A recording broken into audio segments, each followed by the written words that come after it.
Coming up, what are some positive and negative trends for the D-backs as they enter the month of June? Breaking it all down for you next.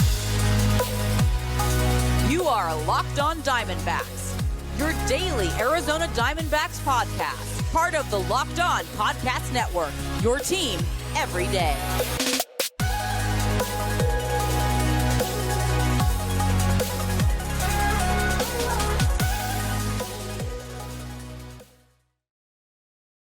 Millard Thomas of Locked On Diamondbacks here. I'm a multimedia journalist and I'm a graphic designer, so please go check out my website, millardthomas24.myportfolio.com. On there you can see all my latest work, from my packages to my articles to my photos and my graphic design. If you want to see more content by me, just follow me on Twitter at CreatorThomas24 for my personal account, or look up Locked On Diamondbacks on both Twitter and Instagram for the podcast handle. And of course, thank you for making Locked On Diamondbacks your first listen every day. I would not be able to do this podcast without you, my loyal listeners, sharing, subscribing, reviewing, doing all that so I could do this podcast for you. Thank you. It's free and available on all platforms, so please continue to tell your friends.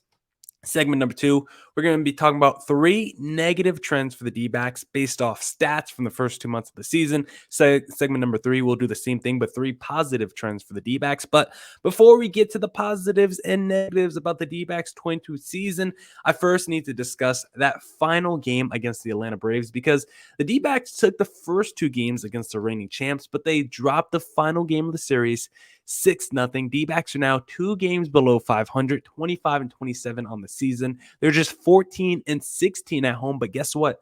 The D-backs still have a better record than those reigning World Series champs Atlanta Braves, because the Braves are only 24-27. So still a very good series, series by the D-backs, still a very impressive series by the D-backs. In this game, it was a pretty weird game overall, because I think this game was mostly about the offense's lack of ability to do anything against Kyle Wright. I also thought it was about Mad Bum laboring through 6, but somehow still putting up a good final stat line, and Noah Ramirez just not helping out his team at all. So those are my big 3 takeaways from this game. Offense not doing anything, Mad Bum laboring but still giving you a good start, and then Noah Ramirez completely screwing it up in the 7th inning. So let's first start with Madison Bumgarner, because I feel like he labored through this game, because every time I looked up, there were men on the bases for the Braves, which is a true statement, because the first 4 innings of this game, the Braves had men in scoring position every inning. If you go look at the play-by-play, the Braves either had 2 men on or a guy that hit a double. Every inning, the first 4 innings, they were able to create run-scoring opportunities for themselves, and Mad Bum did a great job of limiting the hard contact and the damage once he put those guys in run-scoring position. So props to Mad Bum for not allowing more than 2 earned runs, because watching this game, those first 3 or 4 innings, it definitely felt like Mad Bum was on his way to giving up 5 or 6 earned runs. But no, he was able to buckle down and settle down against this Braves team, because the Braves hitters, they got 7 hits against Mad Bum. They were really locking in on that fastball cutter, which are his 2 most used pitches in his arsenal, because the fastball cutter combination for Mad Bum today had an average exit velocity of 93 miles per hour. So the Braves hitters did a really good job of getting a lot of hard contact against Madison Bumgarner. It feels like a lot of teams have had a lot of hard contact against Madison Bumgarner, a bunch of warning track fly balls against Mad Bum, but they always hit it hard enough where it stays in play, doesn't go over the fence, and is usually hit to one of those dynamic outfielders that the D-backs have. And even though the Braves hitters were locking in on that fastball and cutter, Mad Bum was still putting Braves hitters down. He had 6 strikeouts, called strikes plus whiffs. Madison Bumgarner had 23 of those, so he was able to get to 2 strike counts and put away these Braves hitters. But a lot of those times, Braves hitters were also able to return the favor on Mad Bum and at least get a single or a double. So up and down start for Mad Bum, but when your final stat line is still 6 innings, 2 earned runs, 2 walks, and 6 strikeouts, yeah, you're definitely going to take that start from Mad Bum, because when he gave the ball to the bullpen, it was a 2-run game, and that's all you can ask for if you're the offense. Your starting pitcher gave you a chance, but unfortunately, Noah Ramirez didn't give the offense a chance to win this game, because Noah Ramirez came in and he immediately didn't look good. He put 2 guys on the bases, and then Austin Riley, who is a supreme middle of the order bat, has really broken out for the Braves the last few years. He comes in and he smashes a 3-run bomb against Noah Ramirez. Braves go up 5-0. And after that, that was basically a momentum killer. It's not like the D-backs had any momentum. Excuse me. If you're watching the YouTube, there's like a fly just buzzing around my face. That's so annoying. Like, I have this whole bedroom. You can fly anywhere, but you want to fly in front of my face as I'm doing a podcast? Get out of here, fly. But felt like the momentum, I mean, like I said, it didn't start for the D-backs, but it felt like they weren't going to gain any momentum after that, because the energy, the emotion from this game, it just died after that Noah Ramirez home run. I basically conceded this game. I tweeted after that Noah Ramirez home run, hey, at least the D-backs got the first 2 games of this series, even though they lose this third one, because the Noah Ramirez home run basically felt like this game was over, not only because the Braves go up 5 runs, but when you also think about the offense in this game, like, the offense did absolutely nothing against Kyle Wright, who is an early season Cy Young candidate for the Braves, because Kyle Wright, 6 innings, 3 hits, 0 earned runs. He did have 5 walks, but he didn't allow any earned runs, and that's the most important thing. The D-backs offense, they had more strikeouts than hits and walks combined. Think about that. They struck out 9 times.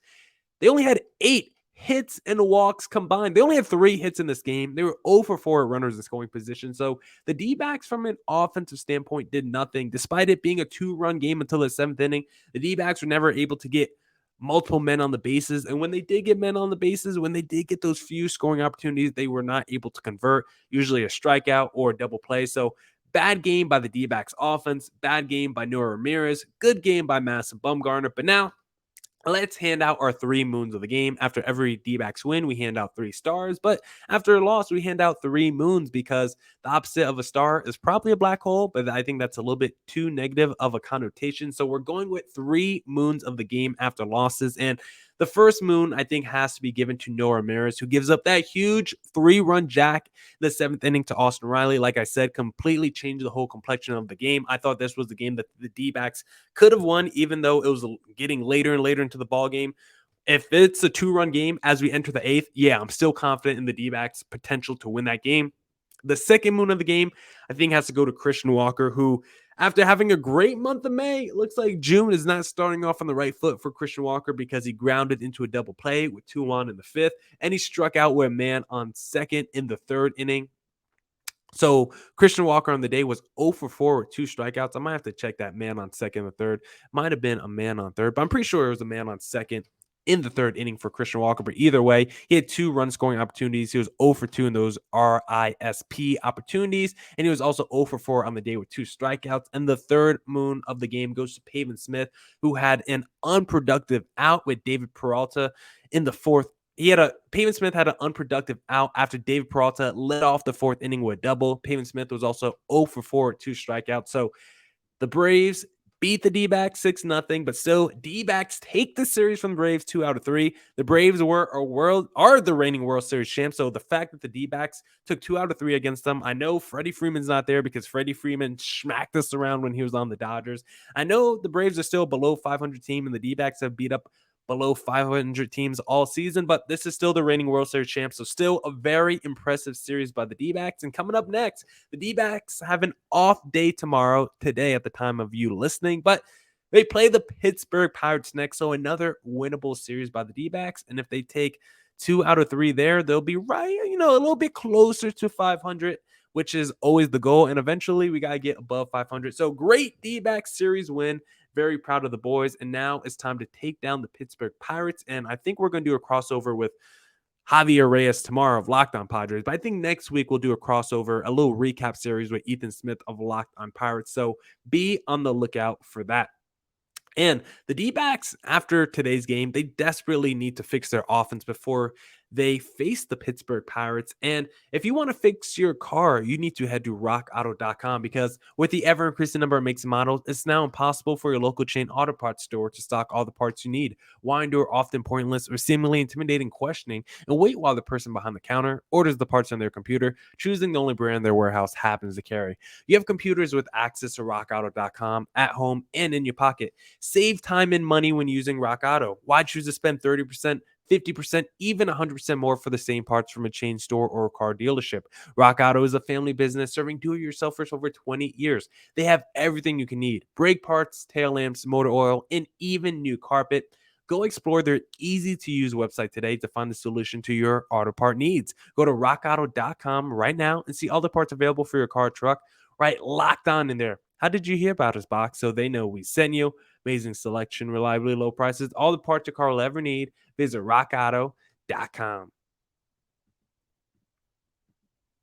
And we have an important favor to ask you. We've put together a survey so we can learn more about listeners like you and make your favorite Locked On podcast even better. This is your opportunity to tell us what you like and don't like about Locked On Podcasts. Go to lockedonpodcast.com/survey right now to get started. It won't take very long, and everyone that completes the survey can qualify for a chance to win one of 10 $100 Ticketmaster gift cards. To take our audience survey, go to lockedonpodcast.com/survey. Thanks for your help.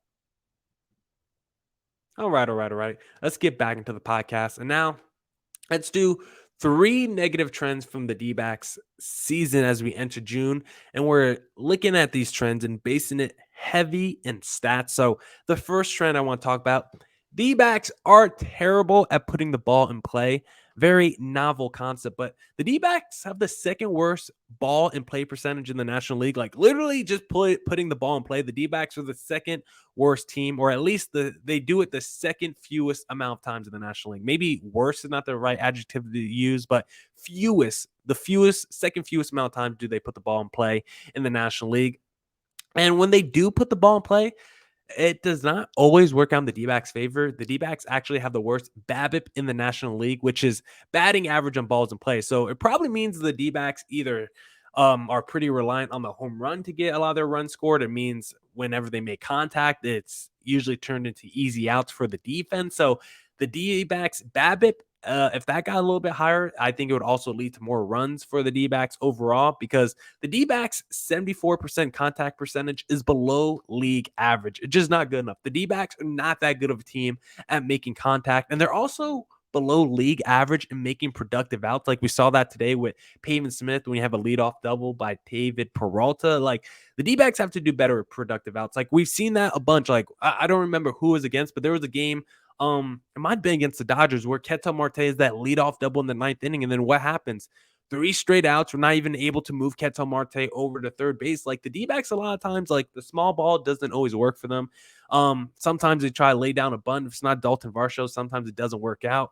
And a lot of times when they get to extra innings, they win the game by getting base hits. They don't always win the game by doing a little small ball, bunt the guy over to third base, and then hit a sac fly. D-backs usually have to get a hit to score that dude from second, that ghost runner from second extra inning. So it's very interesting that the D-backs are not good at putting the ball in play. And it's a big reason why they have not been a very productive offense this year. Yes, they hit home runs, but in terms of runs being scored, the D-backs have not been doing a good job at that this season, because the next trend I want to talk about actually bleeds into this. The D-backs are not good with runners in scoring position. The D-backs have the 3rd worst run scoring percentage in the National League. So what does that mean? When they have men on the bases, the 3rd fewest amount of times in the National League, those guys would score. Maybe worst, once again, is not the right adjective. Maybe fewest is better.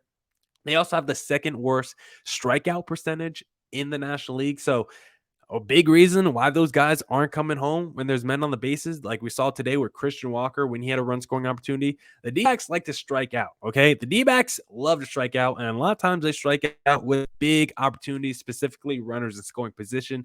And if it's 2 outs or runners in scoring position, just forget about it, because the D-backs have not been good in those situations. They have 33 hits to 57 strikeouts with 2 outs and runners in scoring position. And some of that makes sense because once it's 2 outs, like it's just a lot harder to be productive and have positive, stats when you have 2 outs on the board. Like everything is just in the favor of the pitching staff and the defense at that point. But the D-backs have been absolutely terrible with 2 outs and runners in scoring position, almost double the strikeouts to hits in that situation. And if you look up and down the roster, really the only players who have played at least 20 games for the D-backs that are good with runners in scoring position are Dalton Varsho, Ketel Marte, those 2 names are not surprising, and Pavin Smith. I think those 3 players have like an OPS above 800 or something like that with runners in scoring position. So those are definitely the 3 most trustworthy D-backs when you have runners in scoring position. And the D-backs, like I said, they strike out a lot with runners in scoring position. But one thing they don't do, which is a positive,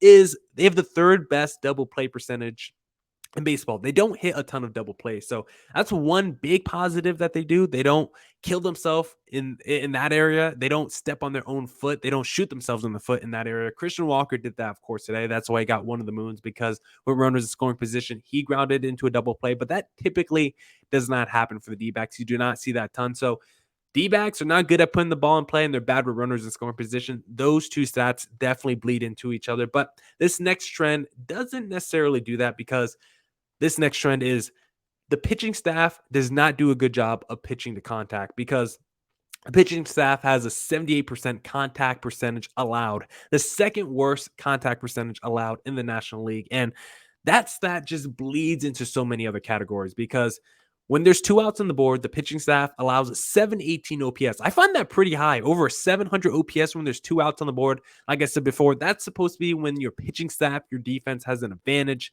when the offense has their back against the walls. But opposing offenses still usually do pretty good with 2 outs on the board against this pitching staff. And when there's runners in scoring position, the D-backs pitchers allow a 767 OPS. That's way too high, especially considering when we just talked about how the D-backs offense struggles heavily with runners in scoring position. The D-backs pitching staff allows opposing offenses to do pretty good once they get runners in scoring position. And the exit velocity allowed by this pitching staff is above league average. So they're not good with runners in scoring position, and they allow hard contact. That is a recipe for disaster, because the D-backs have allowed the 4th most home runs in the National League. So whenever the D-backs lose games, it's usually by, a lot of runs, over 5-6 runs, because their team, their pitching staff is liable to give up home runs. I think Madison Bumgarner is approaching double-digit home runs allowed on the season if he's not there already. So the D-backs do have a tendency to give up the long ball, but it's okay, because we'll talk about later how the D-backs love to hit the long ball. But one big issue for this pitching staff, the main issue for this pitching staff, because I said they don't pitch well to contact, and that's a big issue, because this is a pitching staff that wants to pitch to contact. When you look at Bumgarner, Merrill Kelly, Castellanos, Zach Davies, that's a lot of sinker ball, low velocity pitchers, and they need to feed off ground balls to work through their games. And the thing about the D-backs is their pitching staff, number 1 in the NL in allowing fly balls, and second worst in allowing ground balls. So the D-backs allow a ton of fly balls, which probably leads to a ton of home runs. And considering this is the pitching staff that needs to keep the ball down and needs a lot of ground outs, the fact that they're not getting that and getting a lot of fly balls and allowing hard contact, it's just going to be a huge recipe for disaster. So the D-backs need to fix their trends. They need to do a better job putting the ball in place. They need to do a better job of scoring, of not creating scoring opportunities, but when they do have scoring opportunities, actually converting those scoring opportunities. And the D-backs pitching staff needs to, if they're going to pitch a contact, get more ground balls, because it's way too much elevation and too much hard contact, which is leading to those balls going over the fence. So those are 3 trends that the D-backs need to fix as we move into these summer months of the 22 season. And we're now going to talk about 3 positive trends for the D-backs as we enter the month of June. But if the D-backs want to win some jewelry this fall, I had to think about when the World Series is. If the D-backs want to win some jewelry this fall, they're not only going to need to continue these 3 positive trends that we're about to talk about, they also need to improve on their 3 negative trends as well. So it's a combination of all that. But I say all that to say this: if you want jewelry, you need to head to BlueNile.com, because whether you're ready to pop the question or you're celebrating a milestone moment, find jewelry as unique as her with the modern convenience of online shopping at BlueNile.com. Blue Nile has simple online tools that let you choose the diamond shape, size, and clarity, as well as setting style. Blue Nile's bench jewelers will then handcraft her perfect engagement ring. Each ring is one of a kind. Looking for fine jewelry but having trouble choosing? Blue Nile has jewelry experts on hand 24/7, available via phone or chat to help you find a memorable gift at every budget. Make your moment sparkle with jewelry from BlueNile.com. And Locked On listeners get $50 off purchases of $500 or more. This podcast exclusive includes engagement. Use code Locked On. That's code Locked On. Plus, every order is insured, ships free, and arrives in discreet packaging that won't give away what's inside. Shop stress-free and find your forever peace. Go to BlueNile.com today. All right, all right, all right. Let's get back into the pod and let's wrap up the podcast by talking about three positive trends for the D-backs as we enter the month of June. And the first trend I want to talk about is the bullpen actually helping out the starters. Now, we know the bullpen ERA has not been good this season, but there are some positives from this D-backs bullpen. So let's talk about some of the positives from this D-backs bullpen. The first positive I want to talk about is the bullpen is number one in the National League in not allowing inherited runners to score. That sounds crazy because we know the D-backs bullpen in terms of ERA. When you think of Mark Melanson, when you think of the Ian Kennedys, it feels like there's a lot of almost blown, if not blown games. But whenever the bullpen comes in and there's two men on, there's one man on, bases are loaded, the D-backs bullpen is great at helping out their starting pitchers, which starting pitchers are going to love, especially guys like Mad Bum, who always seems to have men on the bases. Guys like Zach Davies or Humberto Castellanos, the Kyle Nelsons and the Mantiplies are those guys' best friends because when they come in the game, they get those shutdown innings. Now, Kyle Nelson wasn't able to do it the other day, but overall, he typically does it. And the bullpen has been a great job at shutting down opposing offenses when there's men on the bases, when they enter a game, enter an inning halfway through, because no bullpen in the National League has seen more high leverage moments than the D-backs bullpen. Like I said, because they always seem to enter the game when there's men on the bases, that makes the leverage a little bit harder. And no bullpen sees more high leverage moments. No bullpen faces more pressurized moments than this D-backs bullpen, which is really shocking. So maybe we actually have to give this bullpen some slack as to why they struggle or seemingly struggle so much, because they're putting in work. They're not allowing inherited runners to score, and they always come in the toughest moments of the ball game. Like, maybe we got to give a little bit more slack to the bullpen for the work they're putting in. Second most runners on when the bullpen enters the game. So high leverage moments the most. Second most runners on. Like, the D-backs bullpen tries their hardest, and it's not their fault that they're just not the most talented group of guys. Like Mark Melanson, I mean, I think I've seen enough. He probably shouldn't be a closer anymore, and it's not that crazy to say. Like, he's 37, 38 years old. So eventually, maybe we have a changing of the guard at the back end of the bullpen for the D-backs, but as long as he's still like 9 for 10 on save opportunities, he's still going to be going out there throwing pitches. And one other fun stat about the bullpen is about their efficiency. The bullpen works pretty quickly, third fewest pitches thrown per outing. So they come in the high leverage moments. There's always runners on the bases, and they get those shutdown innings for you. I know the bullpen ERA isn't great. I know there's moments where the D-backs bullpen definitely blows games, but overall, I think the starting pitching at least is pretty happy with the bullpen. The second trend I like to see from the D-backs that I hope it continues is the D-backs smashing home runs. The D-backs have smashed the third most home runs in the National League this season, which is really crazy because guess what? Last year in the National League, the D-backs were second to last in home runs. The D-backs were not smashing home runs.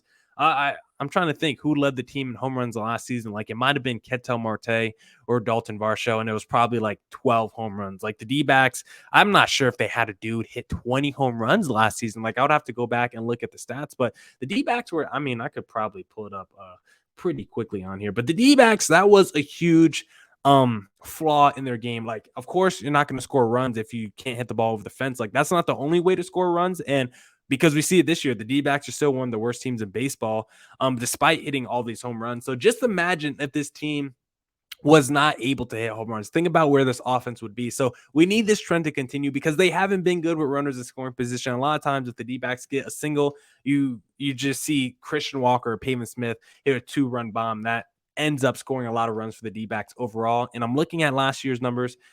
If you don't count Eduardo Escobar because he was traded halfway through the season, the person who led the team in home runs last season was Ketel Marte, who only played 90 games last season. So just think about how crazy that is. When you look at, excuse me, the home run leaders for the D-backs this season, Christian Walker already has 13 on the year. Dalton Varsho has 8. David Peralta has 8. And Pavin looks like he's going to break his career high of home runs this season. So the home runs have been huge for the D-backs this season. Their hard contact numbers are up across the board as a team. So it's not a surprise why they're hitting more home runs as a season. And they definitely need to continue that trend because they have not been good with runners in scoring position. They have not been good at putting the ball in play, but they are good at hitting the home run, the long ball. And remember, chicks dig the long ball. So hopefully the D-backs keep that up. And then the last trend that I hope the D-backs continue is they are great at drawing walks, and they are also great at not They are great at drawing walks, and they're also great at not allowing walks. So